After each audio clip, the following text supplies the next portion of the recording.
Welcome to news alerts.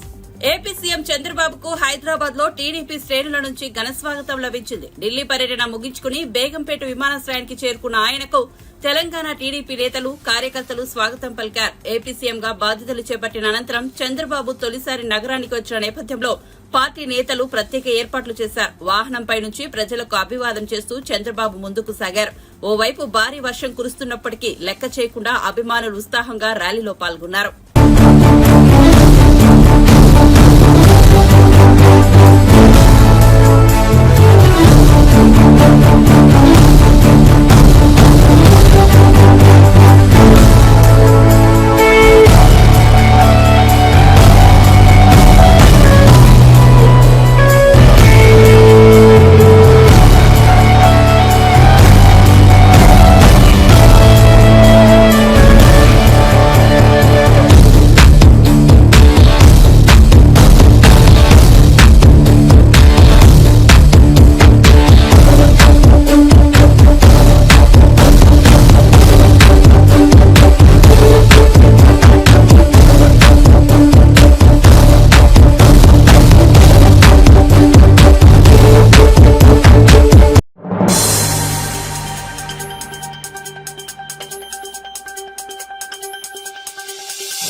Job calendar ను విడుదల చేస్తామని తెలంగాణ ముఖ్యమంత్రి రేవంత్ రెడ్డి స్పష్టం చేశారు. నిరుద్యోగ యువత నిరసనలపై ఆయన శుక్రవారం స్పందించారు. వారి ఆందోళనలు, డిమాండ్లపై చర్చించారు. పార్టీకి చెందిన విద్యార్థి, యువజన నేతలు, అధికారులతో ఆయన చర్చలు జరిపారు. ఈ సందర్భంగా మాట్లాడుతూ ఉద్యోగాల భర్తీపై ప్రభుత్వం కృతనిశ్చయంతో ఉందన్నారు. కొన్ని పార్టీలు స్వార్థపూరిత శక్తుల కుట్రలకు నిరుద్యోగులు బలి కావద్దని సూచించారు. అసెంబ్లీ సమావేశాలలో చర్చించిన అనంతరం జాబ్ క్యాలెండర్ ను విడుదల చేస్తామని హామీ ఇచ్చారు.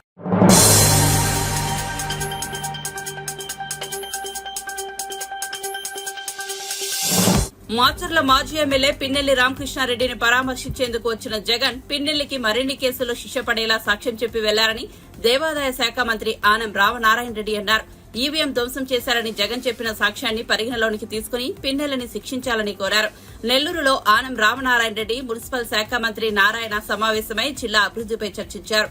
రాష్ట్రంలో కూటమి ప్రభుత్వం అధికారంలోకి రావడంతో పారిశ్రామికవేత్తలకు స్వేచ్ఛ వచ్చిందని నారాయణ చెప్పారు. నిన్న ప్రతిపక్ష నాయకత్వం నాకు కావాలని అడిగేటువంటి హోదా కూడా లేనటువంటి మాజీ ముఖ్యమంత్రి శ్రీ జగన్మోహన్ రెడ్డి గారు ఇక్కడికి వచ్చారు. ఆయన ఏం మాట్లాడారు? నిన్న ఆయనే సాక్ష్యం చెప్పేశారు. పిన్నెల్లి రామకృష్ణారెడ్డి గారు ఈవీఎం పగలగొట్టింది వాస్తవం అని ఆయనే సాక్ష్యం చెప్పాడు.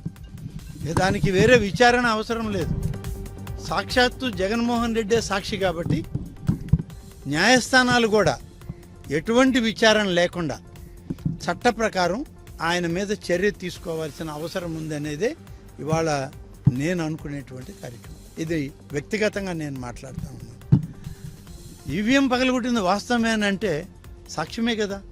జగన్మోహన్ రెడ్డి గారు ఆయన్ని పరామర్శించడానికి వచ్చాడా, లేకుంటే మరిన్ని కేసుల్లో ఆయన్ని దొరికిపోయే విధంగా ఈయనే సాక్ష్యం చెప్పడానికి వచ్చాడా నాకు అర్థం కావట్లేదు. నిన్నటి జగన్మోహన్ రెడ్డి పర్యటన పిన్నెల్లి రామకృష్ణారెడ్డి నా పార్టీ వాడు తప్పు చేశాడు, ఆయన్ని చట్టపరంగా శిక్షించండి, న్యాయపరంగా కూడా శిక్షించండి సాక్ష్యం చెప్పిపోయాడు. కాబట్టి కనీసం పార్టీ నాయకత్వానికి కూడా విలువలు లేనటువంటి పరిస్థితుల్లో ఇవాళ ఈ రాష్ట్రంలో వైఎస్ఆర్సీపీ పార్టీ ఉంది, ఆ నాయకత్వం ఉంది. కాబట్టి భవిష్యత్తులో వైఎస్ఆర్సీపీ పార్టీ ఈ ఆంధ్రప్రదేశ్లో మనుగడ సాధించలేదనేటువంటిది సుస్పష్టంగా నిన్న ఆయనే చెప్పిపోయాడు. కాబట్టి దీని గురించి పెద్దగా మనం వేరేగా అనుకోవాల్సిన అవసరం లేదు. గత ప్రభుత్వంలో ప్రతి ఒక్కరూ భయపడుతూ ఉన్నారు. వ్యాపారస్తుడు, చిన్న వ్యాపారస్తుడు వ్యాపారం చేసుకోవాలన్నా, పెద్ద వ్యాపారస్తుడు వ్యాపారం చేసుకోవాలన్నా, ఒక ఇండస్ట్రీస్ వచ్చి ఇక్కడ పెట్టాలన్నా భయపడుతూ ఉండేవాడు. ఈరోజు అందరూ ఫ్రీ అయ్యారు. నేను నెల్లూరు ప్రజలందరూ కూడా చెప్పేది, వ్యాపారం చేసుకున్నాడు స్వేచ్ఛగా చేసుకోండి, అయితే రూల్స్ అండ్ రెగ్యులేషన్స్ అతికించొద్దు. అదేవిధంగా ముఖ్యమంత్రి గారు ఆదేశించారు. నెల్లూరు, కడప రెండిట్లో లేఅవుట్లలో చాలా అక్రమాలు జరిగినాయి. గత ప్రభుత్వం వాళ్ళు చేశారు. వెంటనే ఎంక్వైరీ కమిటీ వేయమన్నారు. దానికి ఎంక్వైరీ కమిటీ వేసాం.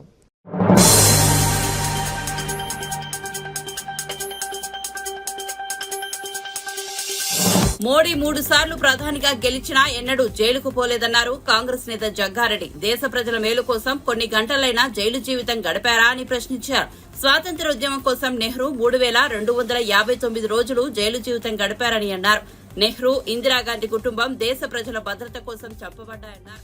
మానవ జీవితం ఉన్నంత వరకు ఆ కుటుంబాన్ని మర్చిపోరని చెప్పారు. ఉన్న ఆస్తులను ప్రజలకు దారాదత్తం చేసిన చరిత్ర నెహ్రూ కుటుంబానిది అయితే గవర్నమెంట్ క్వార్టర్ను గుంజుకున్న చరిత్ర బీజేపీదని విమర్శించారు జగ్గారెడ్డి.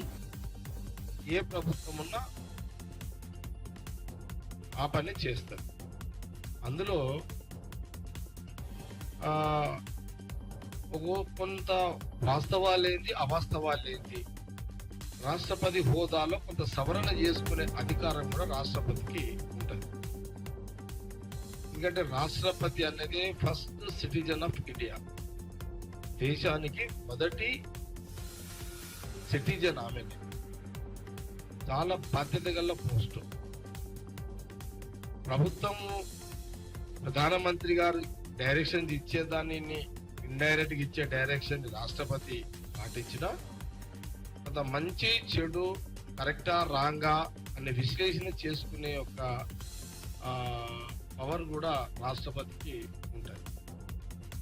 అయితే రాష్ట్రపతి గారి యొక్క మొదటి ప్రసంగంలో ప్రభుత్వ పరంగా వచ్చిన డ్రాఫ్టింగ్ లో మోడీ గారు ఇచ్చిన డ్రాఫ్టింగ్ లో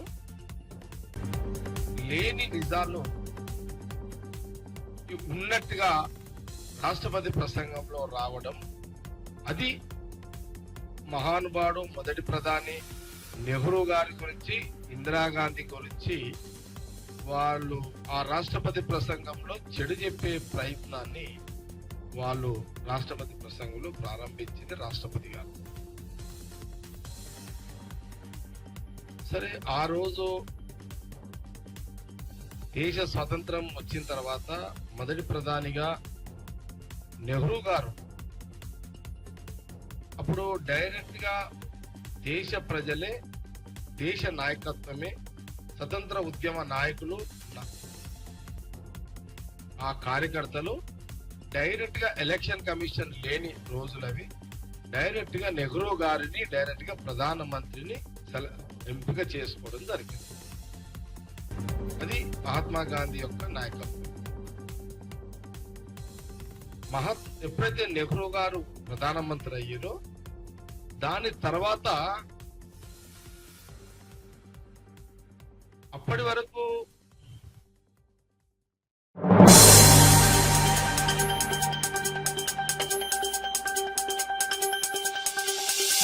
గ్రామీణ ప్రాంతాల్లో గంజాయి నిర్మూలనకు కట్టుదిట్టమైన చర్యలు చేపడుతున్నట్లు హోంమంత్రి అనిత వెల్లడించారు. ప్రభుత్వ పాఠశాలల వద్ద సీసీ కెమెరాలు ఏర్పాటు చేస్తున్నట్లు చెప్పారు. పాఠశాల పరిసరాల్లో గంజాయి తాగి అమ్మాయిలను వేధిస్తే తక్షణ చర్యలు తీసుకోవాలని పోలీస్ శాఖను ఆదేశించినట్లు పేర్కొన్నారు. అనకాపల్లి జిల్లా పాయకరావుపేట పట్టణంలోని ప్రభుత్వ పాఠశాలలో హోంమంత్రి అనిత ఆకస్మిక తనిఖీ నిర్వహించారు. పాఠశాలలోని వంటశాలను పరిశీలించి మధ్యాహ్న భోజనం రుచి చూశారు.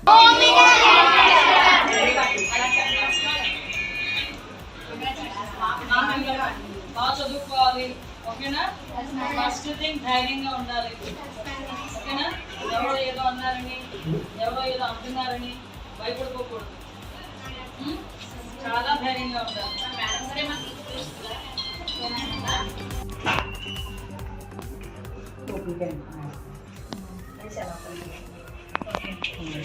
ఏంటమ్మా మెనూ ఏంటి ఈరోజు? పప్పు ఆకుకూర అండి.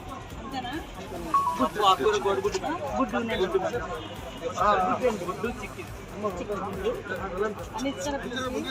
అన్నీ అయిపోయాయి. భోజనాలు అందరూ భోజనం. ఈ రైస్ అన్న యూజ్ చేస్తున్నారు.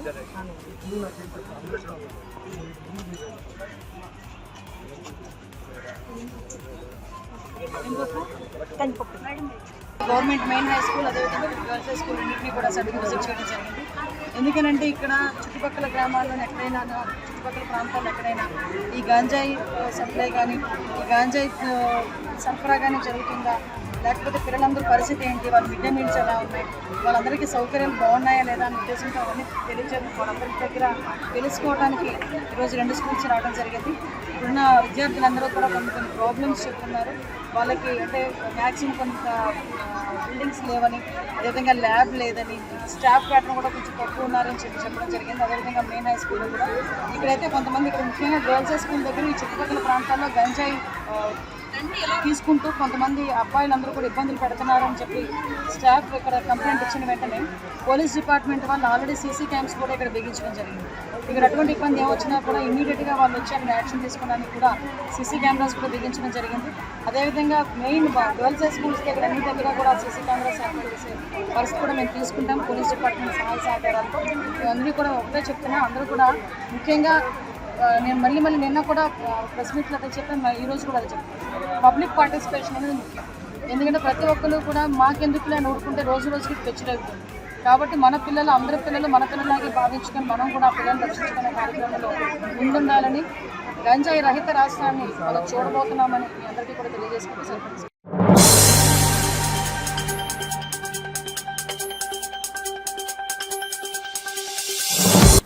పర్యాటక రంగాన్ని వైఎస్సార్సీపీ ప్రభుత్వం నిర్వీర్యం చేసిందని మంత్రి కందుల దుర్గేష్ ఆరోపించారు. తిరుమలలో పర్యాటక అభివృద్ది సంస్థ ఆధ్వర్యంలో ఏర్పాటు చేసిన హోటళ్లను మంత్రి ప్రారంభించారు. తిరుమల తిరుపతి దేవస్థానం నిర్ణయించిన ధరలకే ఆహ్లాదకరమైన వాతావరణంలో నాణ్యమైన భోజనాన్ని అందిస్తామన్నారు. కేంద్రం నుంచి నిధులు తీసుకొచ్చి పర్యాటకాన్ని అభివృద్ది చేస్తామని స్పష్టం చేశారు. కాదనరు సరే, ఇప్పుడు ఆయన నెగ్గినప్పుడేమో ఈవీఎంలు బ్రహ్మాండం, ఆయన ఓడిపోతేనేమో తప్పు అంటున్నాడు. మరి దాని మీద కూడా చర్చ జరగాలనే దానికి ఎవరో అడ్డంకి చెప్పరు. కానీ ఈవీఎంను పగలగొడతాం మేము డైరెక్ట్గా, అందులో ఉన్న వాటిని ఇంకు పోసేస్తాం అంటే అది కూడా సమర్థిస్తామంటే ఎవరు ఒప్పుకుంటారంటే దానికి? ఇంక అతను సమాజంలో ఒక పౌరుడిగా ఉండడానికి కూడా అర్హుడు కాదు అనేది మా అభిప్రాయం.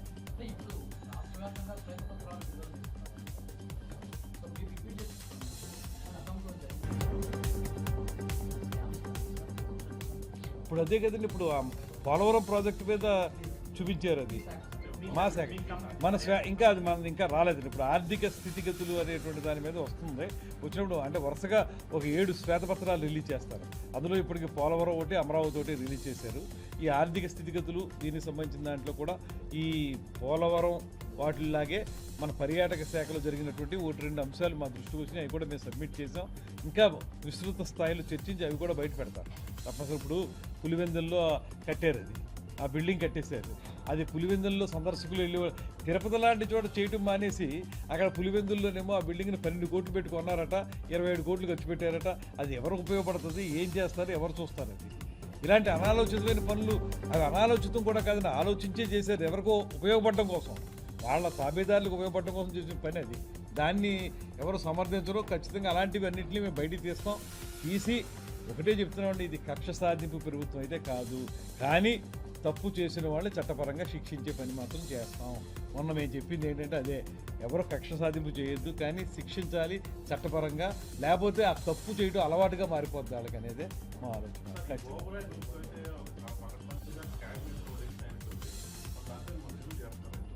ఓబరాయ్ వాళ్ళు దే ఆర్ వెయిటింగ్ ఫర్, అంటే యాక్చువల్గా అంటే లాస్ట్ మంత్ 8th ఎప్పుడో వాళ్ళు వచ్చి మాట్లాడి దాన్ని చేయాలి, ఏం చేయాలి ఇక్కడ అనేది, తిరుపతిలో ఏం చేయాలి అనేటువంటిది ప్లాన్ చేద్దాం అనుకున్నారట.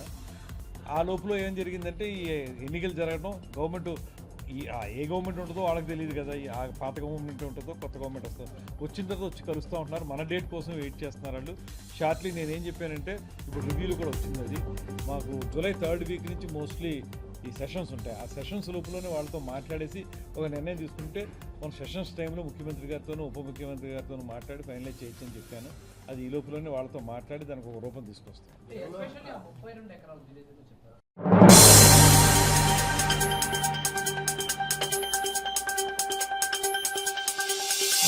ఖరీఫ్ లో శివారు భూములకు కూడా సాగునీరు అందించే లక్ష్యంతో ప్రాజెక్టుల నిర్వహణ పనులను యుద్ద ప్రాతిపదికన చేపడుతున్నట్లు జలవనరుల శాఖ మంత్రి నిమ్మల రామానాయుడు స్పష్టం చేశారు. శుక్రవారం ఇరిగేషన్ అధికారులతో సమీక్ష అనంతరం ఆయన మీడియాతో మాట్లాడారు. పులిచింతల ప్రాజెక్టులో తగిన స్థాయిలో నీటి నిల్వలు లేకపోవడం, పట్టిసీమ ప్రాజెక్టును గత ప్రభుత్వం నిర్లక్ష్యం చేసిన కారణంగా ఇప్పుడు కృష్ణా డెల్టాలో త్రాగునీటి సమస్య తలెత్తిందని చెప్పారు. పట్టిసీమలో ప్రస్తుతం 15 పంపులు పనిచేస్తున్నాయని, 3-4 రోజుల్లో 21 పంపులు పనిచేస్తాయని చెప్పారు. 2-3 రోజుల్లో పట్టిసీమ నీరు కృష్ణా డెల్టాకు చేరే అవకాశం ఉందని, ఈ నీటితో కృష్ణా డెల్టా ప్రజల దాహార్తిని తీరుస్తామని మంత్రి పేర్కొన్నారు.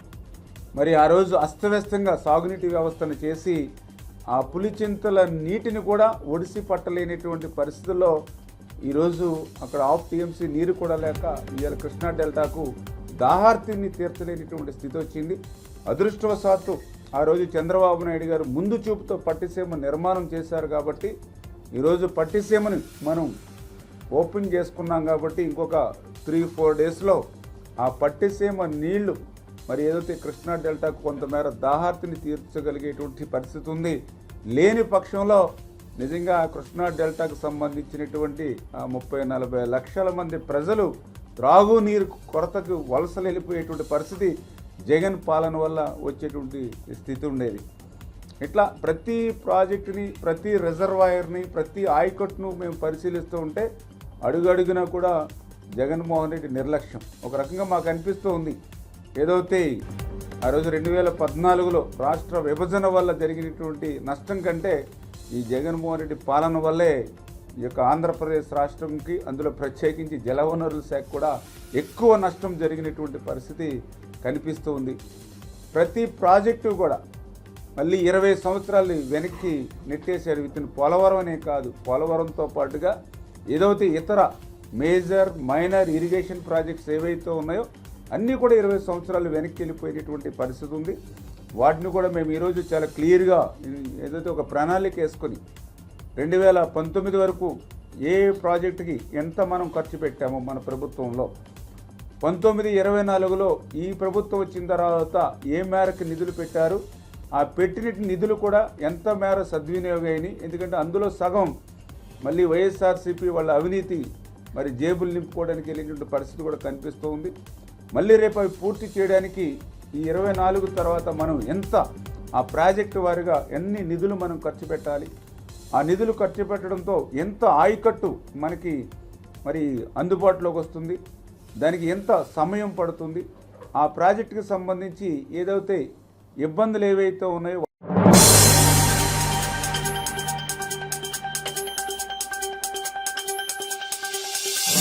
ప్రముఖ బాలీవుడ్ నటుడు సోను సూద్ హైదరాబాద్ లోని కుమారి ఆంటీ ఫుడ్ స్టాల్ వద్ద సందడి చేశారు. చిత్రీకరణలో భాగంగా హైదరాబాద్ వచ్చిన ఆయన కుమారి ఆంటీ ఫుడ్ స్టాల్ ను సందర్శించి ఆమె కుటుంబ సభ్యులతో మాట్లాడారు. సాధారణ కుటుంబం నుంచి వచ్చి ఫుడ్ స్టాల్ పెట్టుకుని అసామాన్య గుర్తింపు తెచ్చుకున్న కుమారి ఆంటీని ఆయన అభినందించారు. స్వయంగా ఆమెకు భోజనం వడ్డించారు. తన ఫతేహ్ చిత్రానికి సెలబ్రిటీగా రావాలని సోను సూద్ కుమారి ఆంటీని ఆహ్వానించారు.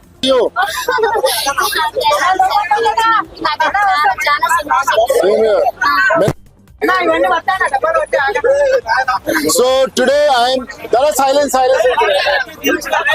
So now I am with Kumari aunty. You know, we have heard a lot about her. She is a self-made lady. We talk about women empowerment. We talk about how everyone should work hard for the families. Kumari aunty is the best example. And all the people, all the ladies, all the women across the country, whoever is, going through tough times, she should be an example to follow, that how you can work hard and do good for the family. Kumari aunty जी कैसा लग रहा है आज आपको? अच्छे अच्छा है? अच्छे बहुत अच्छे। तो आज के वेज है नॉन वेज है कि दोनों है? पूरा आदमी है, पूरा है। वेज नॉन वेज दोनों है? क्या आदमी को भी बना दिया? थोड़ा थोड़ा हिंदी बहुत अच्छा है, कोई बात नहीं, आपका हिंदी बहुत अच्छा है। नॉन वेज है, वेज है, वेज है? वेज है, नॉन वेज है। तो कुमारी आंटी के हाथ का वेज भी है, नॉन वेज भी है। मैं तो वेजिटेरियन हूँ। और कुमारी आंटी कितने का एक प्लेट? एक plate veg 80 rupees, veg 80 rupees और नॉन वेज 120 रुपीस। 120 रुपीस। तो भैया मैं तो 80 रुपीस वाला कस्टमर हूँ, तो जो 80 रुपीस का वेजिटेरियन है मेरे लिए कितने का डिस्काउंट है? फ्री। आज तो लॉटरी लग गया हमारा यार आंटी, कुमारी आंटी। अगर आप फ्री बोलोगे तो मैं हर रोज आएगा खाने के लिए, चलेगा? మీరు ఎంతో మందికి హెల్ప్ చేస్తున్నారు. మీరు ఎంతో మంది కంటే ఎంతో మందికి నేను మీకు అసలు ఎంత పెట్టినా తక్కువ అవుతుంది. ఎందుకంటే మీరు అంత మందికి హెల్ప్ చేస్తున్నారు కాబట్టి. నాకు కష్టం వచ్చినప్పుడు కూడా మీరు అలా ఫోన్ చేసి నాకు అలా ఓదార్పు చెప్పినప్పుడు కూడా నాకు చాలా సంతోషం అనిపించింది. Thank you sir. Thank you so much, Kumari aunty. God bless you. Thank you. एक मिनट इधर दे. अरे आंटी, अरे आपको नहीं आपको लो, आप लो. Thank you. God bless you. Thank you. Thank you.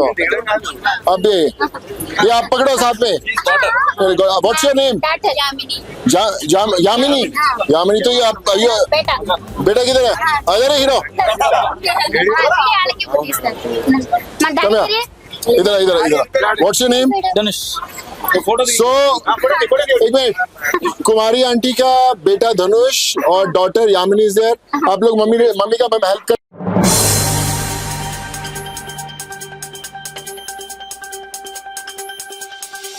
Group 2, group 3 పోస్టుల సంఖ్య పెంచాలని ఈ ఏడాది మార్చి నుంచి నిరుద్యోగులు కాంగ్రెస్ ప్రభుత్వాన్ని డిమాండ్ చేస్తున్న సంగతి తెలిసిందే. ఈ పోస్టుల పెంపు కోసం మార్చి నుంచి వివిధ సందర్భాల్లో తమ నిరసనను ప్రభుత్వానికి తెలియజేస్తూ వస్తున్నారు. కానీ కాంగ్రెస్ ప్రభుత్వం నిరుద్యోగుల పట్ల నిమ్మకు నీరెత్తినట్లు వ్యవహరించింది. ఇప్పటి వరకు సీఎం రేవంత్ రెడ్డి నిరుద్యోగుల న్యాయమైన డిమాండ్లపై స్పందించలేదు. ఈ క్రమంలో నిరుద్యోగ యువత టీజీఎస్పీఎస్సీ ముట్టడికి శుక్రవారం పిలుపునిచ్చింది. దీంతో భారీ సంఖ్యలో నిరుద్యోగులు టీజీఎస్పీఎస్సీ ముట్టడికి బయలుదేరారు. కానీ పోలీసులు ఎక్కడికెక్కడ వారిని అడ్డుకుని వివిధ పోలీస్ స్టేషన్లకు తరలిస్తున్నారు. పోలీసుల బారికేడ్లను ఛేదించుకుని ఓ యువతి టీజీఎస్పీఎస్సీ కార్యాలయం వద్దకు దూసుకొచ్చి తన నిరసనను వ్యక్తం చేసింది.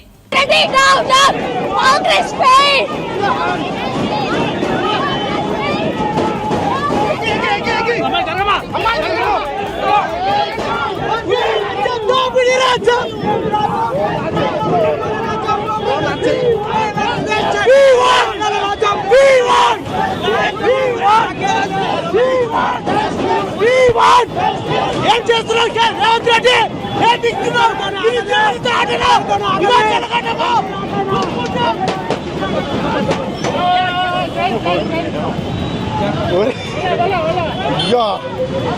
నా చెయ్యాల పట్టదు.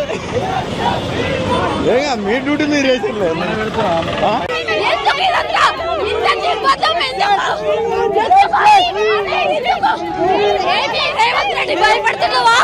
భయపడితే చలో ఢిల్లీ నెక్స్ట్ హైదరాబాద్ లో నిరుద్యోగుల ముట్టడి అనగానే అంత భయం ఉన్నోడివి మా హామీలు తీర్చు. దీన్ని ఇంతటితో ఆపం, ఖచ్చితంగా కంటిన్యూ చేస్తాం. నువ్వు నీ పోలీస్ బలం చూసుకున్నావు, నీ అధికార బలంతో నువ్వు చేస్తే మా కడుపు మంటతో ఎంతవరకైనా మేము తగ్గిస్తాం. ఇది మా ఓపెన్ చెప్తున్నాం, గుర్తుపెట్టుకోండి. ఎంతకని ఇబ్బంది పెడతాం. రేవంత్ రెడ్డి కాంగ్రెస్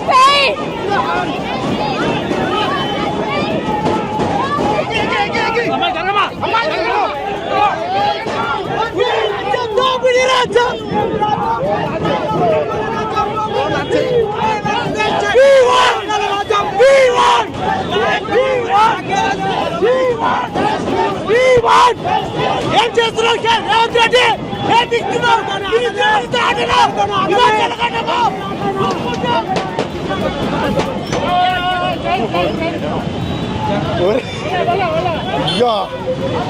నా చెయ్యాల పట్టదు. ఏగా మీ డ్యూటీ మీరు వేసిర్లేదు.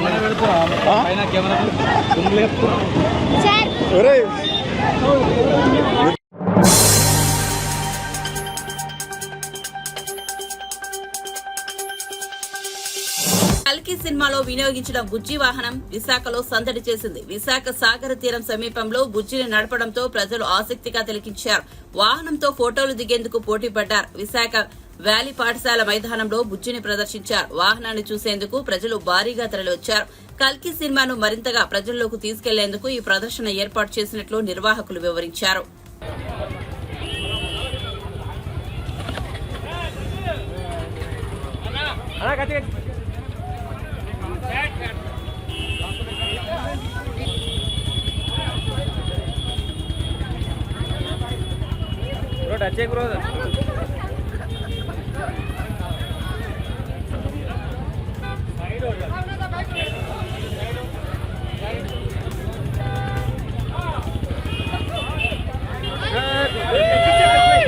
ఏం పర్లేదు.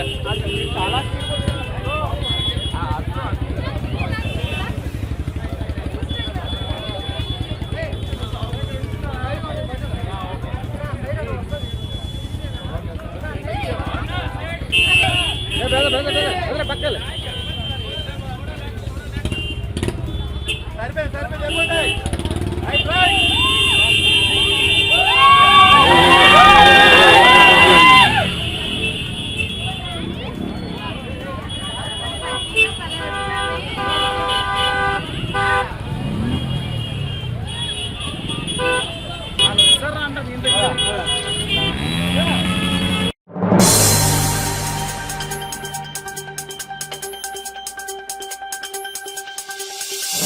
తిరుమల శ్రీవారిని సినీ దర్శకుడు అనిల్ రావిపూడి దర్శించుకున్నారు. శుక్రవారం వీఐపీ ప్రారంభ విరామ దర్శన సమయంలో ఆయన స్వామివారి సేవలో పాల్గొన్నారు. గర్భాలయంలో స్వామివారికి మొక్కులు చెల్లించుకున్నారు. దర్శనం అనంతరం మీడియాతో మాట్లాడిన అనిల్ దిల్ రాజు బ్యానర్ లో వెంకటేష్ హీరోగా సినిమా చేస్తున్నట్లు చెప్పారు. ఆ సినిమాపై అనేక గాసిప్స్ వస్తున్నాయని, అది F4 కాదని స్పష్టం చేశారు.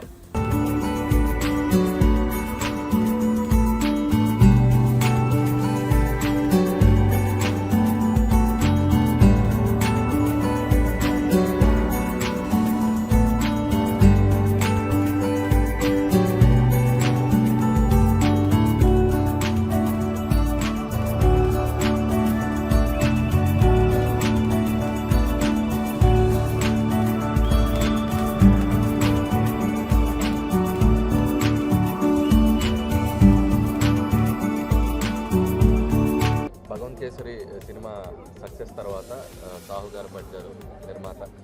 మేము వచ్చి శ్రీవారిని దర్శించుకోవాలనుకున్నాం. సో అప్పుడు కొన్ని పరిస్థితుల వల్ల రాలేకపోయాం. సో అది ముందు ఆ మొక్కు చెల్లించుకుందాం అని ఇక్కడికి వచ్చి శ్రీవారిని దర్శించుకున్నాం. చాలా గొప్ప దర్శనం అయింది. సో చాలా సంతోషంగా ఉంది. ఇప్పుడు దిల్ రాజు గారి బ్యానర్లో శ్రీ వెంకటేశ్వర క్రియేషన్స్. సో వెంకటేష్ గారితో మొన్ననే సినిమా ఓపెనింగ్ అవడం కూడా జరిగింది. సో వెంకటేష్ గారిది నాది 3వ చిత్రం. సో నెక్స్ట్ 2025 సంక్రాంతికి రాబోతుంది. సో అది జూలై ఆగస్ట్ నుంచి షూటింగ్ స్టార్ట్ అయ్యి జూలైలో ఒక 1 వీక్, ఆగస్ట్ నుంచి కంటిన్యూస్ స్కెడ్యూల్తో నవంబర్కి ఫినిష్ చేసి సో సంక్రాంతికి మళ్ళీ మీకు F2 సర్లేరండికి ఎవరు ఈ 2 సంక్రాంతి తర్వాత నాకు మళ్ళీ 3వ సంక్రాంతి మళ్ళీ మీ అందరినీ నవ్వులతో ముంచెత్తడానికి వెంకటేష్ గారు నేను ముందుకు రాబోతున్నాం. సో చాలామంది ఇది F4 అనేదో అనుకుంటున్నారు, బట్ F4 కాదు. సో మళ్ళీ ఇది ఒక వేరే జానర్లో ట్రై చేస్తున్నాను వెంకటేష్ గారు నేను. ఇది ఒక డిఫరెంట్ జానర్. సో అలాగే దీంట్లో ఇంకో హీరోని కూడా బయట చాలా గాసిప్స్ వస్తున్నాయి. సో దీంట్లో వెంకటేష్ గారు సోలోగా యాక్ట్ చేస్తున్నారు. ఇంకో హీరో ఎవరూ లేరు ఈ సినిమాలో. So Venkatesh garu solo and Meenakshi Chaudhary, Aishwarya Rajesh casting అంతా కూడా మేము చెప్పడం జరిగింది. సో మళ్ళీ ఒక hilarious ride, fun ride 2025 Sankranti మీ ఫ్యామిలీ అందరితో వచ్చి మళ్ళీ ఈ సినిమాని చూసి మీరు అద్భుతంగా ఆనందించి వెళ్తారని ఆశిస్తున్నాం. మళ్ళీ శ్రీవారి ఆశీస్సులతో మళ్ళీ ఆయన్ని దర్శించుకుంటాం ఆ సినిమా తర్వాత. So thank you so much.